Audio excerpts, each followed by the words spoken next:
अब चैप्टर में आगे चलते हैं। आर्टिकल 11.10 है some theorem of Riemann integrable function. सबसे पहली थ्योरम यह है theorem 1, every continuous function is Riemann integrable. Theorem हमसे ये कहती है कि कोई भी अगर कंटिन्यूअस फंक्शन होगा तो वो रीमेन इंटीग्रेबल होगा। ये हमें प्रूव करना है। इससे पहले थ्योरम हो चुकी है रीमेन इंटीग्रेबल के लिए यूपीएफ माइनस एलपीएफ की जो वैल्यू है वो एप्सिलॉन से छोटी हो रही थी। अब उसी थ्योरम का यूज करते हुए अब हम इस थ्योरम को भी जो है प्रूव करने जा रहे हैं। अब आगे की थ्योरम में यही होगा कि रीमेन इंटीग्रेबल अगर हमें करना होगा तो यूपीएफ माइनस एलपीएफ की जो वैल्यू है वो हम एप्सिलॉन से छोटी प्रूव कर देंगे। अब ये लेते हैं हम, ये कंटिन्यूअस फंक्शन है। कंटिन्यूअस फंक्शन अगर है तो वो बाउंडेड भी होगा।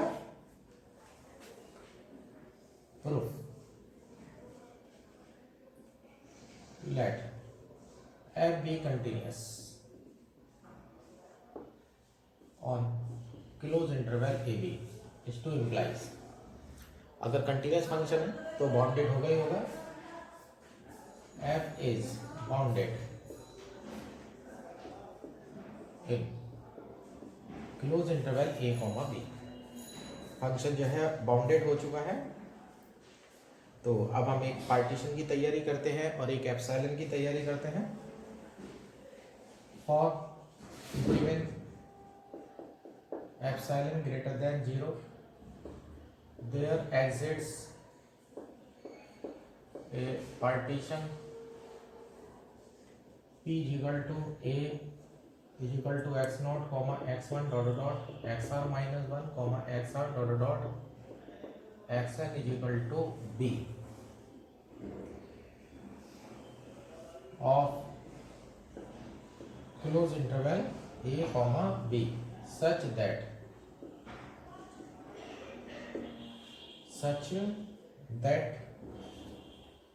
the oscillation, अब यहाँ ध्यान देना, ऑक्सीलेशन है। जैसे फंक्शन है ना, तो फंक्शन की सुप्रीमम वैल्यू और इन्फीमम वैल्यू का जो डिफरेंस है वो ऑक्सीलेशन होता है। Such that the oscillation capital M R minus small M R, ये आपके सुप्रीमम और इन्फीमम का डिफरेंस हो क्या है, the oscillation capital M R minus small M R in sub interval close interval xr minus 1 comma xr is less than epsilon upon b minus a for r is equal to 1 to dot dot n। अब ये हमने ले लिया है कि less than epsilon B epsilon upon B minus A से होगा।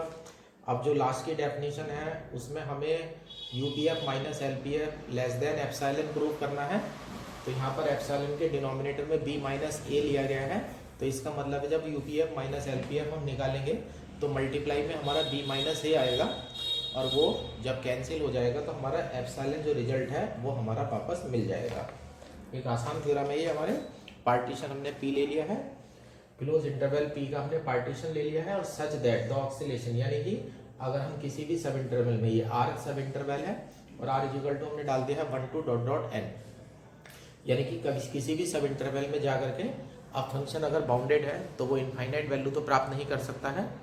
तो मैक्सिमम वैल्यू और मिनिमम वैल्यू का जो डिफरेंस होगा वो एक फाइनाइट क्वांटिटी होगा। तो कोई ना कोई हम पार्टीशन इस तरह से जरूर प्राप्त कर सकते हैं कि हर पार्टीशन में जाकर के अगर हम सुप्रीमम और इन्फीमम का डिफरेंस अगर देखें तो वैल्यू जो है वो गिवन एप्सिलॉन ग्रेटर देन 0 के लिए epsilon upon B minus A से छोटी होनी चाहिए। अब यूपीएफ माइनस एलपीएफ की तैयारी करते हैं और फार्मूला लगा देते हैं। क्योंकि UPF minus LPF is equal to summation R is equal to 1 to n capital M R into delta minus summation R is equal to 1 to n small M R into delta. ये हो जाता है summation R is equal to 1 to r capital M R minus small M R into delta. ये value आ जाती है। अब अपनी ये जो हमने लेट करा है उसको यूज करते हैं।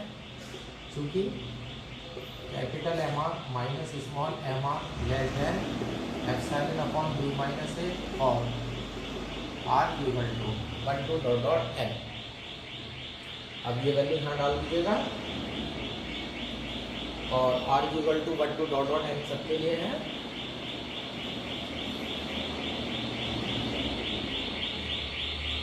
UPF minus LPF less than epsilon upon B minus A summation R is equal to 1 to N delta। इसे इक्वेशन नंबर 1 कह देते हैं, चूंकि summation R is equal to 1 to N delta R is equal to summation R is equal to 1 to N XR minus 1, तो ये हो जाएगा x1 minus X naught plus x2 minus x1 plus dot dot ups to xn minus 1, सब pair wise cut जाएंगे तो ये बचेगा xn minus X not is equal to b minus A. Put in equation 1 में डाल दीजिएगा UPF minus LPF less than b minus A cut जाएगा और ये इस प्रकार से प्रूव हो जाता है कि UPF माइनस LPF जो है वो एप्सिलॉन से छोटा है। और ये इससे पीछे वाली थ्योरम के अकॉर्डिंग हमारा फंक्शन जो है प्रूव हो जाता है कि रिमेन इंटीग्रेबल है। This to implies f is Riemann integrable on close interval a, b। ये थ्योरम सेकंड है। थ्योरम सेकंड का प्रूफ नहीं करेंगे, लेकिन इसका स्टेटमेंट जो है ये थ्योरम नंबर 1 जो है ये बहुत इंपॉर्टेंट है, जो अभी कराई है। ये 2016 में आई थी, 17 में आई थी, 18 में आई थी, 15 के इम्प्रूवमेंट में आई थी। थ्योरम नंबर सेकंड जो है उसका स्टेटमेंट से काम करेंगे। A bounded function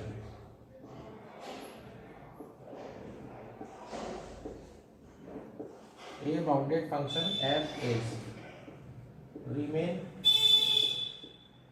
integrable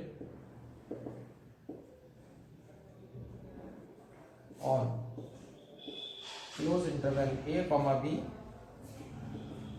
if the set of its points of discontinuity is finite।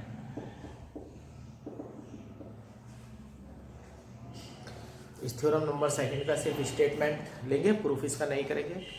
Theorem number 1 ने हमें ये बताया कि जो कंटिन्यूस फंक्शन होता है वो रिमेन इंटीग्रेबल होता है। और थ्योरम नंबर सेकंड हमसे ये कहती है कि कोई फंक्शन अगर बाउंडेड फंक्शन आपके पास है और वो कंटिन्यूस नहीं है तो इसका मतलब है उसमें डिसकंटिन्यूटी के पॉइंट होंगे, और डिसकंटिन्यूटी के पॉइंट का जो सेट है अगर वो फाइनाइट हो जाता है तो ऐसे केस में भी जो आपका फंक्शन है वो रिमेन इंटीग्रेबल होगा।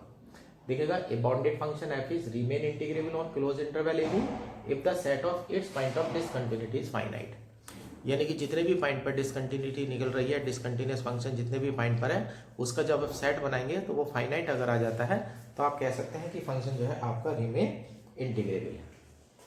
इसके बाद थ्योरम नंबर 3 है every monotonic function is remain integrable।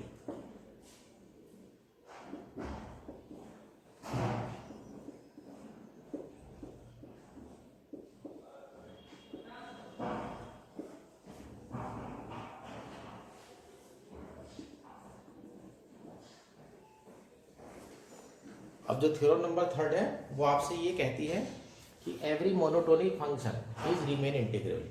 अब मोनोटोनिक फंक्शन हमारे दो तरह के होते हैं, या तो वो मोनोटोनिकली इंक्रीजिंग होगा या वो मोनोटोनिकली डिक्रीजिंग होगा। तो कोई सा भी फंक्शन अगर आपके पास है, चाहे वो इंक्रीजिंग फंक्शन है या डिक्रीजिंग फंक्शन है, तो हमारी थ्योरम कहती है कि वो जो है रिमेन इंटीग्रेबल होगा ही होगा। ये थ्योरम नंबर 3 का करने जा रहे हैं। ये भी अच्छी थ्योरम है।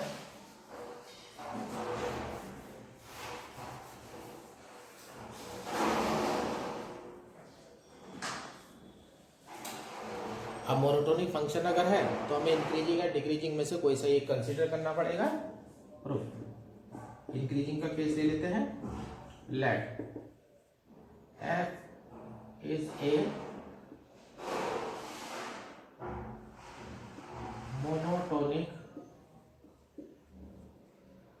Increasing function on close interval a comma B. यहाँ पर मान लिया है कि हमारा जो फंक्शन f है वो मोनोटोनिकली इंक्रीजिंग फंक्शन है on close interval a comma B पर। फिर इस बार भी वही प्रूफ करके दिखाएंगे, यूपीएफ माइनस एलपीएफ, ये थ्योरम नंबर 3 बिल्कुल फर्स्ट की तरह से है, लेकिन डिनोमिनेटर में b माइनस ए की जगह F B minus F A आएगा। अब मोनोटोनिक इंक्रीजिंग फंक्शन है तो बड़ी वैल्यू पर आंसर बड़ा आएगा, छोटी वैल्यू पर आंसर छोटा आएगा। अब ऐसे लेते हैं, for given epsilon greater than 0 there exits a partition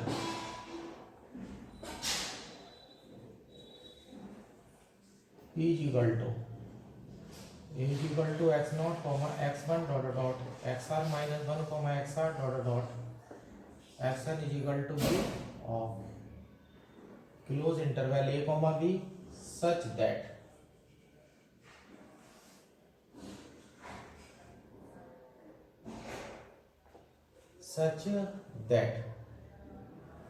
अब यहां पर मुझे लेंथ ऑफ सब इंटरवल चाहिए, such that X R minus 1 less than epsilon upon F B minus F A plus 1 for R is equal to 1 2 dot dot N.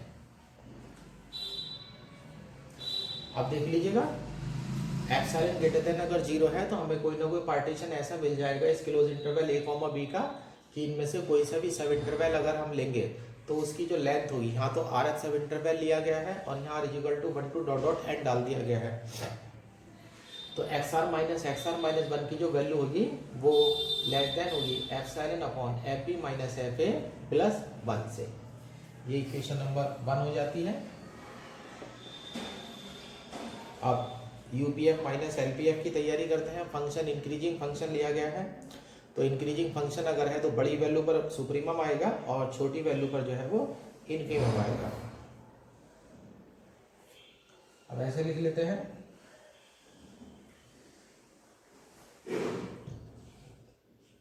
Late capital M R comma small M R supremum and infimum of f on close interval xr minus 1 comma xr। अब xr minus 1 छोटी value है और xr बड़ी value है, और जो function आप लेकर के चल रहे हैं वो फंक्शन आप e लेकर के चल रहे हैं, तो xr बड़ी वैल्यू है तो यहाँ से सुप्रीमम मिलेगा और यहाँ से आपको मिलेगा इनफीमम। तो हमारे पास वैल्यू बनेगी capital M R is equal to function of xr और small M R is equal to बनेगा function of X R minus 1। Bracket में लिख देते हैं क्योंकि F is monotonically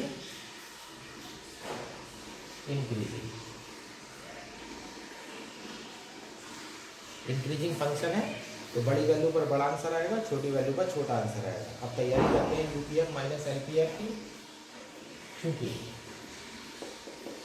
UPF minus LPF is equal to summation R is equal to 1 to n हो जाएगा और ये हो जाएगा capital M R minus small M R into delta summation R is equal to 1 to n और capital M R की value डाल देते हैं, function of X R minus function of X R minus 1 और इंटू जोड़ देते हैं x R minus 1 में। इक्वेशन नंबर 1 का यूज करते हैं तो यहाँ लेस देन हो जाएगा और ये वैल्यू बाहर आ जाएगी epsilon upon F B minus F A plus 1 और यहाँ का बचेगा summation R is equal to 1 to n और यहाँ हो जाएगा function of X R minus function of X R minus 1। इसे इक्वेशन नंबर 2 डाल देते हैं। अब इसकी वैल्यू निकाल कर लेके लाएंगे समीशन की, तो टर्म जो है इसमें पेयर वाइज कट जाएगी और जो वैल्यू आएगी वो F B minus F A आएगी।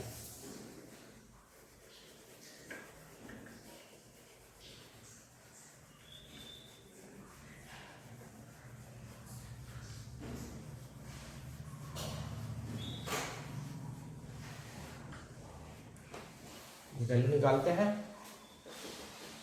चूंकि summation r equal to 1 to n function of xr minus function of xr minus 1 function of x1 minus function of x0 plus function of x2 minus function of x1 and so on function of xn minus function of xn minus 1। ये pairwise cut जाएंगे तो function of xn minus function of x0 ये हो जाता है हमारा fb minus fa।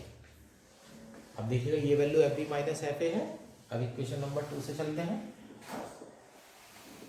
By equation 2 UPF minus LPF less than epsilon ऊपर हो जाएगा fb माइनस fa अपॉन नीचे fb माइनस fa प्लस 1। देखिएगा दोनों वैल्यू सेम है, fb माइनस fa और न्यूमरेटर जो है छोटा है और डिनोमिनेटर जो है बड़ा है। तो ये जो वैल्यू है आपकी 1 से छोटी हो जाएगी हमारे पास। अब यहाँ से इसे हटा देते हैं।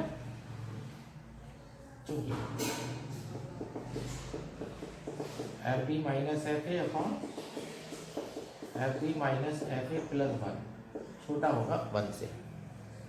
अब इसे यहाँ से रिमूव कर देते हैं। ये वैल्यू लेस देन 1 हो रही है। इस two implies UPF minus LPF less than epsilon. ये पीछे वाली थ्योरम का रिजल्ट प्रूव हो चुका है कि यूपीएफ माइनस एलपीएफ की जो वैल्यू है वो एप्सिलॉन से छोटी है। इस two implies F is Riemann integrable on close interval a, b। जो फंक्शन है वो रिमेन इंटीग्रेबल है on close interval a, b पर। और फिर इसके बाद थ्योरम नंबर 4 है। थ्योरम नंबर 4 का प्रूफ हम नहीं करेंगे, सिर्फ इसका स्टेटमेंट काम में लाएंगे। If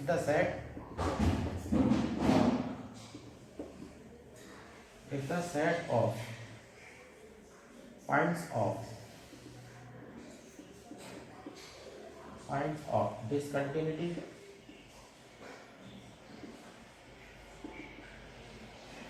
if the set of points of discontinuity of a bounded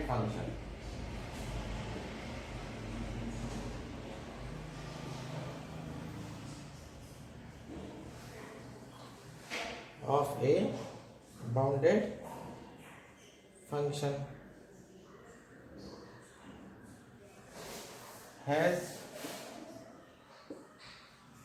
only finite number of limit points, then f is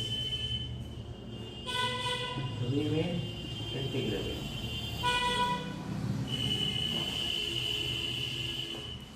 अब थ्योरम नंबर 4 का स्टेटमेंट आपसे ये कहता है if the set of points of discontinuity of A bounded function. Bounded function का ये F डाल देता हूँ। कोई बाउंडेड फंक्शन है उसमें डिसकंटिन्यूटी के पॉइंट हैं और इसका हमने सेट तैयार करा है। Has only finite number of limit points. जब हम उसके लिमिट पॉइंट निकालेंगे तो अगर वो फाइनाइट आ जाते हैं तो आप कह सकते हैं एफ ए रिमेन इंटीग्रेबल। तो फंक्शन जो है वो रिमेन इंटीग्रेबल होगा। अब इस तरह से ये एक साथ 4 थ्योरम है जिस पर आगे वाले कुछ क्वेश्चंस बेस्ड हैं। थ्योरम नंबर 1 आपसे ये कहती है कि जो कंटिन्यूस फंक्शन होता है वो रिमेन इंटीग्रेबल होता है। फिर उसके बाद नेक्स्ट थ्योरम आती है। नेक्स्ट थ्योरम आपसे ये कहती है कि फंक्शन अगर आपका बाउंडेड है लेकिन उसमें डिसकंटिन्यूटी के पॉइंट अगर आ जाते हैं तो डिसकंटिन्यूटी के पॉइंट का सेट अगर एक फाइनाइट सेट होता है तो भी फंक्शन रिमेन इंटीग्रेबल होगा। तीसरी थ्योरम आपसे ये कहती है कि कोई फंक्शन अगर मोनोटोनिकली इंक्रीजिंग है या मोनोटोनिकली डिक्रीजिंग है और बाउंडेड फंक्शन है तो भी फंक्शन जो है वो रिमेन इंटीग्रेबल होगा। चौथी थ्योरम आपसे ये कहती है कि अगर कोई बाउंडेड फंक्शन है और उसके डिसकंटिन्यूटी के जो सेट है उसके जब आप लिमिट पॉइंट निकालने जाते हैं तो अगर लिमिट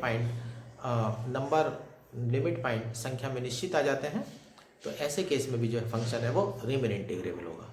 तो ये 4 थ्योरम हमें बताती हैं कि फंक्शन की में 4 अलग अलग क्वालिटी होने से वो फंक्शन जो है वो रीमेन इंटीग्रेबल की कंडीशन को फॉलो कर देता है, यानी कि हर केस में UPF minus LPF less than epsilon होता है। हम अब एक्सरसाइज पर चलते हैं। अब एक्सरसाइज 11 भी है। पहला question,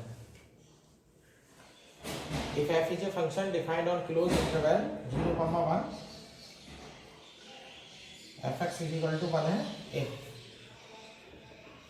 x not equal to 1/2 और दूसरी वैल्यू है 0, if X is equal to 1/2 then show that function f is remain integrable on closed interval 0,1 and also evaluate integration 0 to 1 fx dx।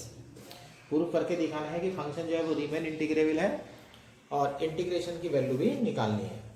आप फंक्शन में देख लीजिएगा आपकी क्या क्वालिटी है, फंक्शन और क्लोज इंटरवल 0,1 है। अगर x इक्वल टू हाफ होता है वैल्यू तो फंक्शन की वैल्यू 0 हो जाती है, और x की वैल्यू अगर हाफ नहीं है तो फंक्शन की वैल्यू 0 नहीं आती है। आप सबसे पहले फंक्शन को रीमेन इंटीग्रेबल करने जा रहे हैं, तो प्रूफ करके दिखाने जा रहे हैं कि यूपीएफ माइनस एलपीएफ जो है वो लेस देन एप्सिलॉन से होगा। अब ऐसे लिख लेते हैं, अब फंक्शन के पास दो ही वैल्यू है 1 और 0, तो फंक्शन जो है वो बाउंडेड है। अब ऐसे लिख लेते हैं, since fx is bounded on close interval 0,1। आपकी जो वैल्यू है सिर्फ दो ही मान आ रहे हैं निश्चित राशि के रूप में, तो आपका फंक्शन जो है वो बाउंडेड है। अब कोई पार्टीशन लेते हैं और पार्टीशन इस तरह से लेते हैं। अब पार्टीशन मैं लूँगा और पार्टीशन जब मैं लेता हूँ तो ये ध्यान रखता हूँ थोड़ा सा, अगर x की वैल्यू हाफ नहीं है तो फंक्शन की वैल्यू 1 आएगी, और x की वैल्यू हाफ है तो फंक्शन की वैल्यू 0 आएगी। तो जो पार्टीशन लिया जाएगा वो पार्टीशन थोड़ा इस तरह से लिया जाएगा, 1/2 पर मामला गड़बड़ हो रहा है। तो अगर हमने आर्बिटरी अगर कोई पॉइंट ले लिए हैं तो उसमें जो है पता नहीं 1/2 कहाँ पड़ेगा कहाँ नहीं पड़ेगा, तो मुझे एक ऐसा सब इंटरवल सामने दिखाना पड़ेगा जिसमें साफ दिखाई दे कि उसमें जो है 1/2 बिलोंग्स करता है। तो यानी कि सारे इंटरवल में मुझे सारे सब इंटरवल जो होंगे उसमें मुझे कोई प्रॉब्लम नहीं होगी, लेकिन मुझे प्रॉब्लम होगी वहाँ कि मतलब जो 1/2 है वो कहाँ है। तो मैं इस तरह से इंटरवल लेने वाला हूँ कि 1/2 जो है एक तो सब इंटरवल का कॉर्नर नहीं होना चाहिए, यानी कि 1/2 जो है मेरे पार्टीशन का पॉइंट नहीं होना चाहिए, लेकिन दो पॉइंट के बीच में वो आ जाना चाहिए। अब ऐसे ले लेते हैं,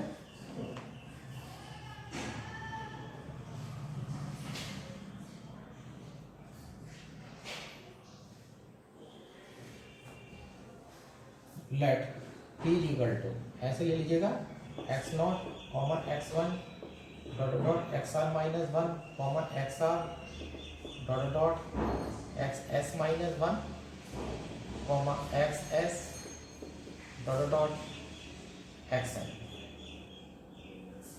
ये पार्टीशन ले लिया है मैंने। Let p equal to is partition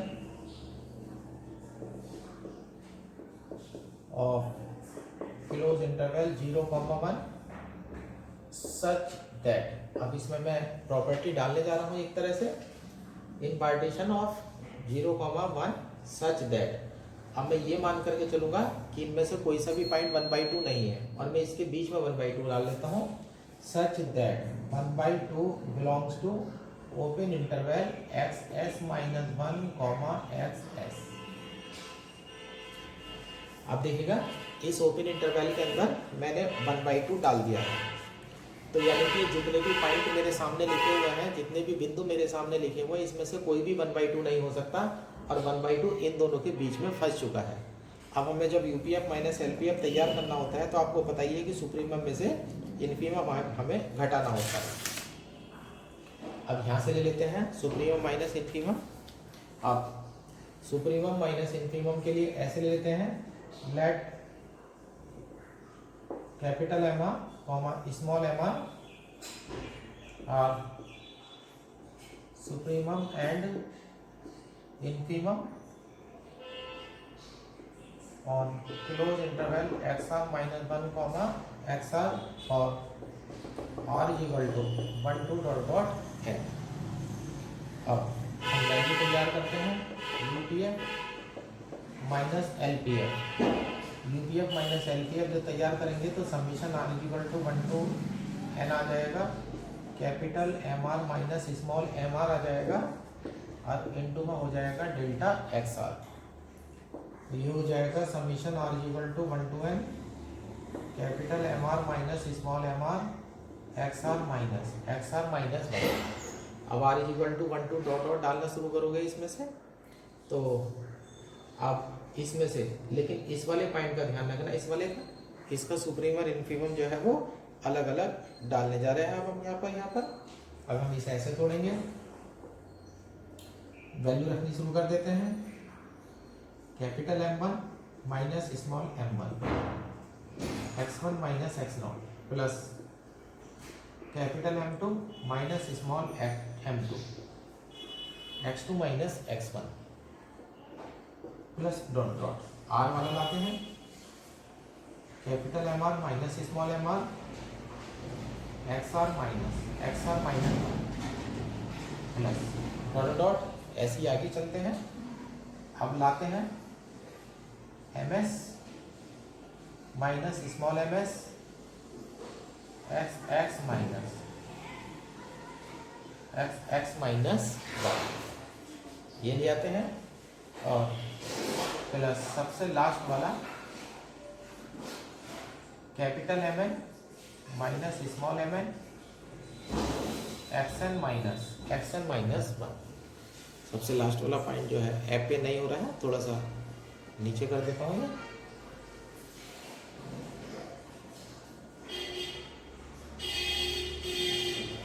ये अब यहाँ पर देख लीजिएगा, फंक्शन की वैल्यू देखिएगा, x की वैल्यू अगर हाफ नहीं है तो 1 आंसर आएगा, और x की वैल्यू हाफ है तो आंसर 0 आएगा। अब कहाँ है 1/2, ये इस इंटरवल के अंदर 1/2 आ चुका है, इस इंटरवल के अंदर 1/2 आ चुका है, तो यहाँ पर जब फंक्शन की वैल्यू निकल करके आएगी तो सबसे बड़ी वैल्यू 1 आएगी और सबसे छोटी वैल्यू 0 आएगी। इस इंटरवल के अलावा ये जितने भी सब इंटरवल होंगे इनमें किसी में 1/2 नहीं है, तो जब 1/2 उस इंटरवल में बिलोंग्स नहीं करेगा तो आपकी फंक्शन की वैल्यू 1 आएगी। तो यानी कि सुप्रीमम कांस्टेंट फंक्शन हो चुका है, सुप्रीमम की वैल्यू भी 1 हो जाएगी, इन्फीमम की वैल्यू भी 1 हो जाएगी, तो ये सारे पद जो है वो 0 में चले जाएंगे। तो जितने भी पद हैं वो सारे के सारे 0 में जाने वाले हैं। ये हो जाता है 1 minus 1 x1 minus x0 plus 1 minus 1 x2 minus x1 plus dot dot 1 minus 1 XR minus 1 plus dot dot 1 minus 0 XS minus XX minus 1 and so on 1 minus 1 XN minus 1। तो जो हमारा जो इंटरवल है, जो close interval XS minus 1 XX वाला है, तो उसमें तो 1/2 होगा, तो उसमें तो सुप्रीमम 1 हो जाएगा, इन्फीमम 0 हो जाएगा। बाकी जितने भी मेरे सब इंटरवल में उनमें कहीं 1/2 नहीं पड़ेगा, तो सुप्रीमम भी 1 होगा और इन्फीमम भी 1 होगा, तो जब उनका डिफरेंस लेंगे तो वैल्यू जो है वो 0 में चली जाएगी। अब ये सारे पद हट जाते हैं और इसमें से सिर्फ आपके पास एक पद बचता है, ओनली ये वाला। तो यहाँ से आपको UPF माइनस LPF की जो वैल्यू मिलती है वो मिल जाती है XS minus XX minus 1।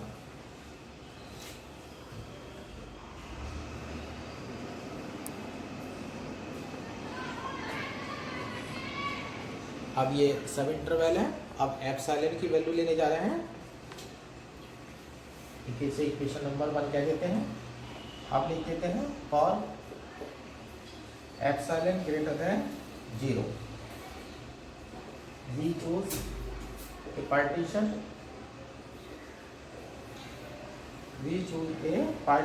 P such that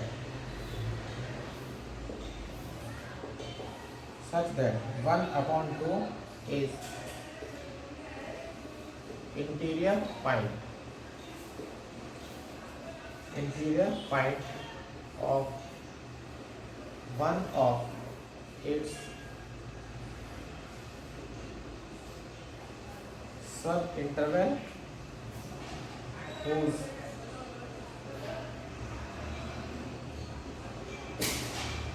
length is less than epsilon। Theory को ध्यान से पढ़ लीजिएगा। For epsilon greater than 0 we choose a partition P। एक पार्टीशन P इस प्रकार से चुनते हैं such that 1/2 is interior point of one of its sub interval, कि जब उसके सब इंटरवल बनाए जाएंगे तो 1/2 वाला जो पॉइंट है वो अंदर पड़ना चाहिए, जैसे कि हमने ये वाला लिया है। और उसके अंदर क्या खास बात होनी चाहिए, whose length is less than epsilon, उसकी लेंथ जो है वो एप्सिलॉन से छोटी होनी चाहिए। अब ये जो मेरा सब इंटरवल है इसके अंदर 1/2 पड़ता है, अंदर पड़ता है, कॉर्नर पर नहीं है, तो ये इंटीरियर पॉइंट हो गया। तो ये जो लेंथ है मेरी एप्सिलॉन से छोटी होनी चाहिए।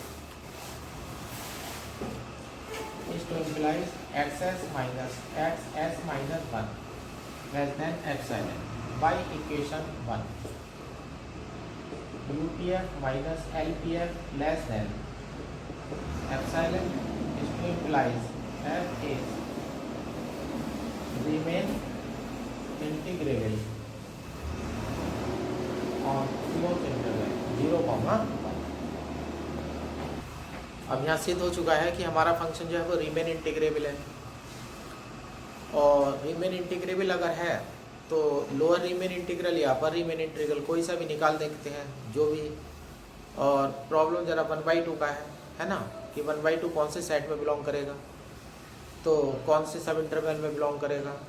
लेकिन हमारे पास अगर हम बात करें LPF और UPF की, तो LPF जो है सुप्रीमम से मिलता है, सॉरी LPF जो मिलेगा वो इन्फीमम से मिलेगा। तो इन्फीमम में वैल्यू 1 भी हो सकती है, 0 भी हो सकती है, वो इस बात पर डिपेंड करेगा कि 1/2 बिलोंग्स करता है नहीं करता है। लेकिन फंक्शन रीमेन इंटीग्रेबल हो चुका है तो फ़ायदा उठाइएगा इस बात का कि सुप्रीमम से वैल्यू निकल जाए, मतलब UPF से वैल्यू निकल जाए, LPF से वैल्यू निकल जाए, आंसर दोनों का सेम आएगा। तो अब हम इसे सुप्रीमम से लेने चलते हैं। Function Riemann integrable f is Riemann integrable on close interval 0,1। अब ये ले लेते हैं, क्योंकि जब आप UPF लेंगे तो summation r is equal to 1 to capital MR into delta XR करेंगे। अब कोई सा भी पार्टीशन आप चुन लीजिएगा, ये वैल्यू तो 0 है तो ये तो छोटी वैल्यू है, तो सुप्रीमम तो हर केस में कोई सा भी इंटरवल हो, चाहे 1/2 पढ़े या ना पढ़े या 1/2 कॉर्नर हो, आपकी सबसे बड़ी वैल्यू हमेशा यही आएगी कि हर सब इंटरवल में जाकर के 1। तो ये हो जाता है आपका 1 summation r is equal to 1 to m into delta XR। और जब डेल्टा XR को आप करेंगे तो upper limit minus lower limit हो जाएगा सीधे सीधे। तो जब आप इसे खोलेंगे तो ये हो जाएगा summation r is equal to 1 to n हो जाएगा, ये हो जाएगा XR माइनस 1 सारे पेयर वाइज कट जाएंगे, ये हो जाएगा xn minus x0 final value minus initial value. तो ये आपका UPF की वैल्यू 1 आ जाएगी। अब UPF की वैल्यू 1 आ जाएगी। अब ये तो कांस्टेंट वैल्यू है, तो ये हो जाएगा हमारा 0 to 1 बार f dx is equal to infimum of UPF। लेकिन UPF कांस्टेंट वैल्यू है। अभी पीछे आपने एक्सरसाइज में देखा था कि limit n tends to infinite लगा रहे थे, अब उनकी कोई ज़रूरत ही नहीं है, तो आपकी वैल्यू सीधे सीधे 1 हो जाएगी। अब फंक्शन जो है आपका रीमेन इंटीग्रेबल प्रूव हो चुका है, तो ये अपर रीमेन इंटीग्रेबल की वैल्यू है। तो जो अपर रीमेन इंटीग्रेबल की वैल्यू होगी वही जो है हमारी लोअर रीमेन इंटीग्रेशन की वैल्यू हो जाएगी। तो ये हो जाएगा इस to imply 0 to 1 f dx is equal to 1, यानी कि जो आपका फंक्शन है उसका इंटीग्रेशन करके जो वैल्यू आएगी वो 1 आएगी। अब ये सेकंड क्वेश्चन है, if the function fx is equal to है 0 when x is an integer और दूसरी वैल्यू 1 है when x is not an integer। Function के पास दो वैल्यू हैं, अगर x की वैल्यू इंटीजर होती है तो आंसर 0 आ जाता है, और इंटीजर नहीं होती है तो आंसर 1 आ जाता है। वो कहता है then show that function fx is integrable an any in every interval. यानी कि क्वेश्चन ये कह रहा है कि इंटरवल आप कोई सा भी ले लीजिएगा, अपनी पसंद से कोई भी इंटरवल ले लीजिएगा, तो आपका जो फंक्शन है वो रीमेन इंटीग्रेबल होगा ही होगा। अब फंक्शन रीमेन इंटीग्रेबल है, आइएगा फिर उसके लिए प्रूफ करने चलते हैं। आप फंक्शन की वैल्यू में देख लीजिएगा। अब यहाँ पर जो थ्योरम अब यहाँ पर जो है यूपीएफ माइनस एलपीएफ नहीं निकालेंगे, पहले तो एक फंक्शन लेते हैं। अब हम पीछे वाली थ्योरम का यूज करेंगे।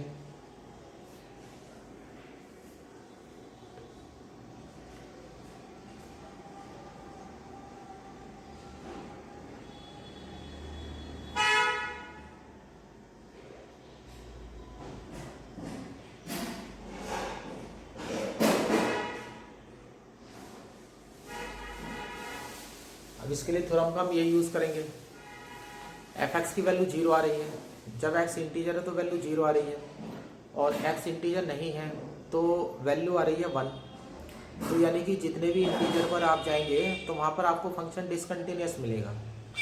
तो यानी कि कोई हम सेट लेते हैं और उसमें जितने भी पॉइंट ऑफ डिसकंटिन्यूटी होंगे वो सारे उठा लेते हैं, सारे पॉइंट को उठा लेते हैं। अब ऐसे लेते हैं, consider close interval 0, where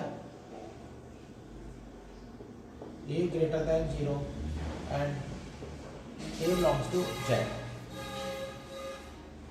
close interval 0, a हमने ले लिया है और a जो है वो कोई पॉजिटिव वैल्यू है और वो इंटीजर को बिलोंग्स करता है। तो यानी कि a की वैल्यू 1 2 3 डॉट डॉट कुछ भी हो सकती है। अब x इंटीजर है तो हमारा फंक्शन जो है वो डिसकंटिन्यूअस है।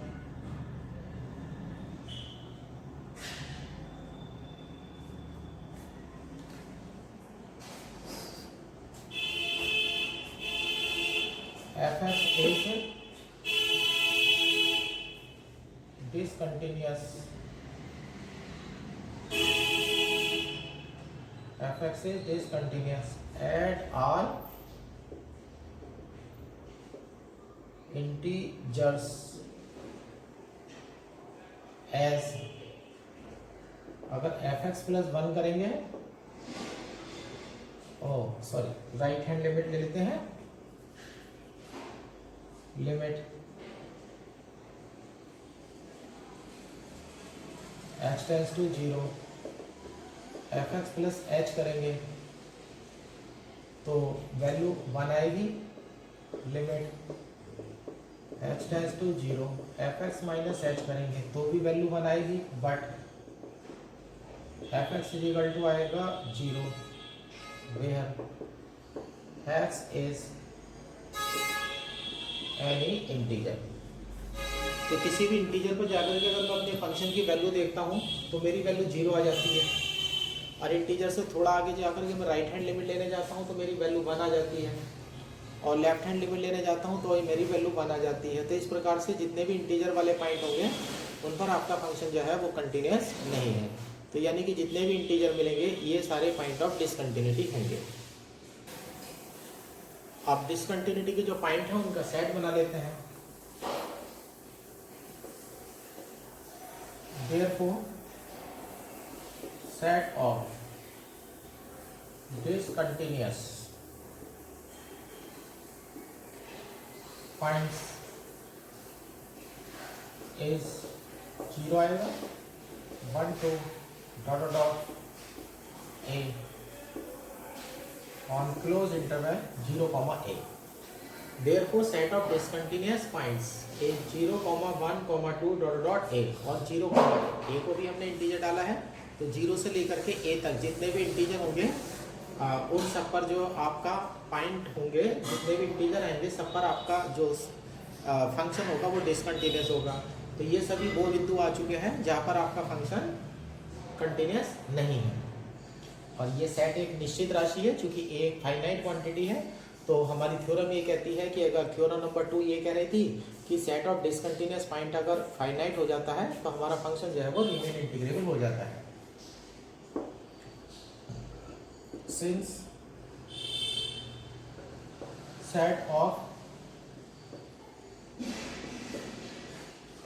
since set of points of discontinuity is finite, so f is remain integral. ये थ्योरम नंबर 2 का एप्लीकेशन हो गया है कि बाउंडेड फंक्शन अगर आपके पास है और उसके पास डिसकंटिन्यूटी के पॉइंट है, तो डिसकंटिन्यूटी के पॉइंट का अगर आप सेट बना लेते हैं और वो अगर फाइनाइट सेट आता है, तो आपका जो आंसर है, जो फंक्शन है, वो रीमेन इंटीग्रेबल हो जाएगा। अब थर्ड क्वेश्चन देखते हैं। A function fx is defined in the closed interval 0, 1। Value दे रखी है fx is equal to 1/n for 1/n plus 1 less than x less than 1/n and f0 is equal to है 0। Then show that fx is remain integrable in closed interval 0, 1। Also evaluate integration 0 to 1 fx dx। Function की value आपको दे रखी है और prove करके दिखाना है कि जो फंक्शन है वो रिमेन इंटीग्रेबल होगा। अब देख लीजिएगा यहाँ पर भी आपके, अब यहाँ पर भी जो मैं पॉइंट निकालने वाला हूँ वो सेट ऑफ वो पॉइंट्स निकालने वाला हूँ जहाँ पर मेरा फंक्शन जो है वो डिसकंटिन्यूअस है। ये वाले पॉइंट में निकालने वाला हूँ यहाँ पर।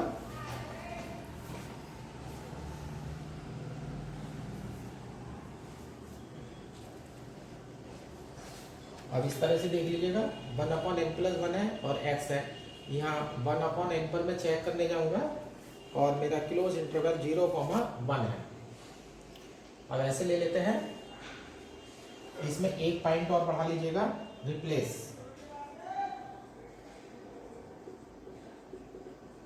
n with n-1। जो फंक्शन की वैल्यू है उसमें n की जगह n-1 डाल दीजिएगा, तो ये और बढ़ा लीजिएगा। इसमें fx इक्वल टू हो जाता है 1/n-1 और 1/n आ जाएगा less than x less than equal 1/n-1। और यहाँ पर आपको एक बात और ध्यान रखनी है, क्वेश्चन जो है वो इनकम्प्लीट है, यहाँ पर n की वैल्यू नहीं दे रखी है। यहाँ पर ये भी बढ़ाना पड़ेगा आपको, where n is equal to 1, 2, 3 and so on. तो जो आपका n है वो आपका नेचुरल नंबर है, ये क्वेश्चन में बढ़ा लीजिएगा, नहीं दे रखा है। अब देखिएगा मैं कंटिन्यूटी चेक करने वाला हूँ at x is equal to 1/n पर, चूंकि फंक्शन ऑफ 1/n देखिएगा x इक्वल 1/n है तो वैल्यू 1/n है। अब ये लीजिएगा function of 1/n plus 0 limit h tends to 0 function of 1/n plus h limit h tends to 0। अब 1/n में आपने प्लस h कर दिया है तो आप 1/n से आगे चले गए हैं। यहाँ देखिएगा x बड़ा है 1/n से, तो वैल्यू आपकी ये हो जाएगी 1/n-1 1/n-1। अब पीछे चलिएगा, function of 1/n-1 0 limit h tends to 0 function of 1/n-h limit h tends to 0। Left hand limit निकालिएगा, 1/n में से h घटा रहे हैं तो x की वैल्यू 1/n से छोटी हो गई। यहाँ जाइएगा, ये वैल्यू 1/n है, 1/n तो ये हो गया 1/n, तो दो वैल्यू तो बराबर हो गई हैं, यानी कि function of 1/n is equal to function of 1/n-0 not equal to function of 1/n plus 0। Function आपका डिसकंटिन्यूअस हो चुका है। This to implies f is discontinuous, f is discontinuous at x is equal to 1/n where n is equal to 1, 2, 3 and so on। अब इस तरह से आपने देखा कि जो आपका फंक्शन है वो डिसकंटिन्यूअस है, x is equal to 1/n पर, और n की जो वैल्यू है 1, 2, 3 डॉट डॉट चल रही है। अब इसमें सेट बना लेते हैं, इसमें x इज इक्वल टू 1/2, ऐसे भी कह सकते हैं आप, set of discontinuous points on close interval 0,1, close interval 0,1 पे तो आप क्वेश्चन कर ही रहे हैं। अब यहाँ पर इस इंटरवल में जाकर के जितने भी डिसकंटिन्यूटी के पॉइंट आपको मिलते हैं उसका सेट बना लेते हैं। इज पहले 1 आ जाएगा, 1/2 आ जाएगा, 1/3 आ जाएगा, 1/4 आ जाएगा, and so on dot dot. अभी जो सेट ऑफ डिसकंटिन्यूटी के पॉइंट का डिसकंटिन्यूटी के पॉइंट की जो है उनका जो सेट आ रहा है वो 1, 1/2, 1/3 डॉट डॉट आ रहा है, तो डॉट डॉट का सिरा तो होगा नहीं, तो ये फाइनाइट सेट तो हो नहीं सकता है ना, तो फाइनाइट सेट का रूल तो कैंसिल हो गया। अब सबसे थ्योरम नंबर 4 का फिर रो करते हैं। अब ये 1, 1/2, 1/3, 1/4 सेट अग्रसर है 0 की तरफ, तो इसका लिमिट पॉइंट 0 होगा और सिंगल लिमिट पॉइंट है। तो थ्योरम नंबर 4 हमसे कहती है कि अगर लिमिट पॉइंट संख्या में निश्चित हो जाए तो तुम्हारा फंक्शन जो है वो रीमेन इंटीग्रेबल हो जाएगा। अब हम ऐसे लिख लेते हैं, ये सेट हो चुका है, this set has only a single limit point 0, so f is remain integrable on closed interval 0,1। यहाँ थ्योरम नंबर 4 लग गई है। ध्यान रखिएगा, थ्योरम नंबर 1 कंटिन्यूस फंक्शन के लिए है, थ्योरम नंबर 2 ये कहती है कि अगर बाउंडेड फंक्शन है और वो मोनोटोनिक इंक्रीजिंग या डिक्रीजिंग होगा तो वो रिमेन इंटीग्रेबल होगा। तीसरी थ्योरम ये कहती है कि फंक्शन दूसरी थ्योरम कहती है कि फंक्शन अगर मान लो डिसकंटिन्यूटी के पॉइंट रखता है और उनका सेट एक निश्चित सेट हो गया, फाइनाइट सेट हो गया, तो अभी वो रीमेन इंटीग्रेबल होगा। तीसरी कहती है कि मोनोटोनिक फंक्शन जो होते हैं वो रीमेन इंटीग्रेबल होते हैं। चौथी थ्योरम ये कहती है कि अगर मान लीजिएगा सेट ऑफ डिसकंटिन्यूअस पॉइंट, मान लो इनफाइनाइट सेट आ रहा है, डॉट डॉट आ रहा है, तो उसके लिमिट पॉइंट निकाल लीजिएगा, और लिमिट पॉइंट संख्या में अगर निश्चित आ जाते हैं, जैसे कि यहाँ एक ही लिमिट पॉइंट आ रहा है 0, तो हमारा जो फंक्शन होगा वो रीमेन इंटीग्रेबल होगा, इस रिमेन इंटीग्रेबल और 0,1। अब जब रिमेन इंटीग्रेबल है 0,1 है तो आप किसी भी तरह से इसकी वैल्यू निकाल सकते हैं। आप यहाँ से वैल्यू निकालने चलते हैं, अब इंटीग्रेशन लेने चलते हैं।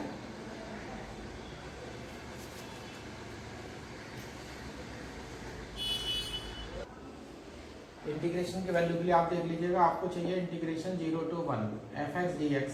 अब ये ध्यान रखिएगा, इस तरह के क्वेश्चन में जिसमें डिसकंटिन्यूटी के पॉइंट सामने है, तो जब आप इंटीग्रेशन की लिमिट इंटीग्रेशन निकालने जाएंगे तो आप लिमिट को तोड़ेंगे प्रॉपर्टी लगा करके, और जितने भी डिसकंटिन्यूटी के पॉइंट है वो सामने दिखने चाहिए।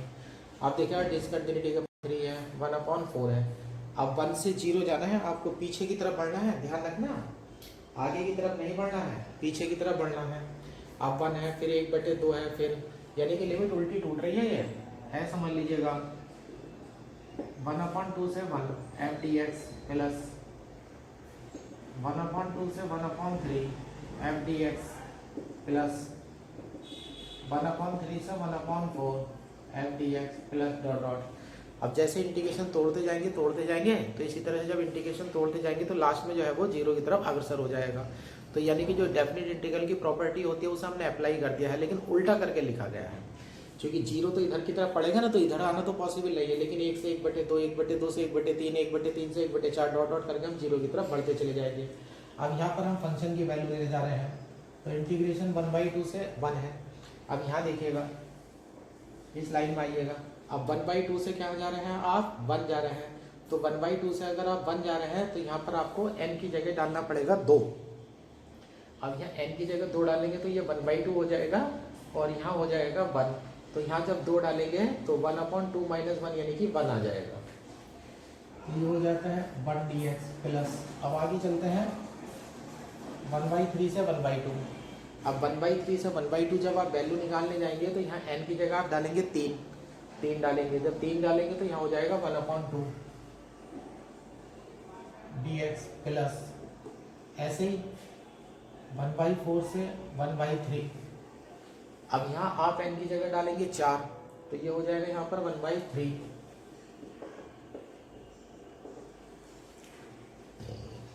और इस तरह से जो है आपकी चैन चलती रहेगी। अब आप यहाँ पर इंटीग्रेशन कर देंगे, ये अब इंटीग्रेशन 0 से 1 है, और हाँ, ये ध्यान रखना है कि जो इंटीग्रेशन की वैल्यू होती है वो सुप्रीमम और इन्फीमम से आती है।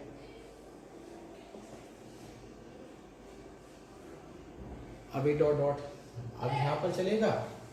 अब ये क्या हो जाएगा हमारा, 1 तो बाहर आ जाएगा, dx का integration x 1 minus 1/2 plus 1/2 1/2 minus 1/3 plus 1/3 बाहर 1/3 माइनस का 1/4 डॉट डॉट। अब ये इंटीग्रेशन की जो है आपकी सीरीज ऐसी इसी प्रकार से जो है चलती रहेगी। अब एक टर्म जो है वो आपकी स्क्वायर वाली आ जाएगी, यहाँ देखिएगा ये। अब ब्रैकेट हमारे इस तरह से बनेंगे, 1 माइनस 1/2 प्लस 1/2 का स्क्वायर माइनस 1/2 प्लस 1/3 का square minus 1/3 and so on. अब इन्हें आप पार्ट में तोड़ना शुरू करिएगा। स्क्वायर वाले तो एक साथ ले लीजिएगा, 1 प्लस 1/2 का स्क्वायर प्लस 1/3 का स्क्वायर एंड सो ऑन। अब यहाँ सब में माइनस है, ये माइनस कॉमन ले लेता हूँ, 1/12 प्लस 1/23 प्लस 1/34 एंड सो। अब इसकी मैं वैल्यू लिख रहा हूँ, इसकी वैल्यू आपको ध्यान रखनी है। ये अब वैल्यू आएगी हमारी π²/6, चूंकि 1 plus 1/2 square plus 1/3 square and so on is equal to value है π²/6। यहाँ लिख देता हूँ नोट। ये हो जाता है π²/6 माइनस 1 2 है, 1 2 का डिफरेंस 1 है, 2 3 का डिफरेंस 1 है, 3 4 का डिफरेंस 1 है। सबको डिफरेंस में तोड़ते चलो, 2 minus 1/12 plus 3 minus 2/23 plus 4 minus 3/34 and so on. ये हो जाएगा π²/6 माइनस, डिवाइड करते चलो, 1 माइनस 1/2 1/2 माइनस 1/3 1/3 माइनस 1/4। तो ध्यान से देखिएगा, π²/6 ये इससे कट जाएगा, पेयर वाइज कटते चलेंगे, ये इससे कट जाएगा। एक तो सबसे शुरू का बचेगा 1 और एक सबसे लास्ट का बचेगा 1/∞। तो ये बचेगा 1 माइनस ब्रैकेट में 1 माइनस 1/∞। तो ये हो जाएगा π²/6 माइनस 1। और इस प्रकार से जो है आपके इंटीग्रेशन की वैल्यू आपको प्राप्त हो जाएगी। ये एक्सरसाइज के तीनों क्वेश्चन हो चुके हैं और 2 थ्योरम जो हो चुकी है। अब बाद में बात करेंगे हम इनके इस एक्सरसाइज के एग्जाम्पल्स की।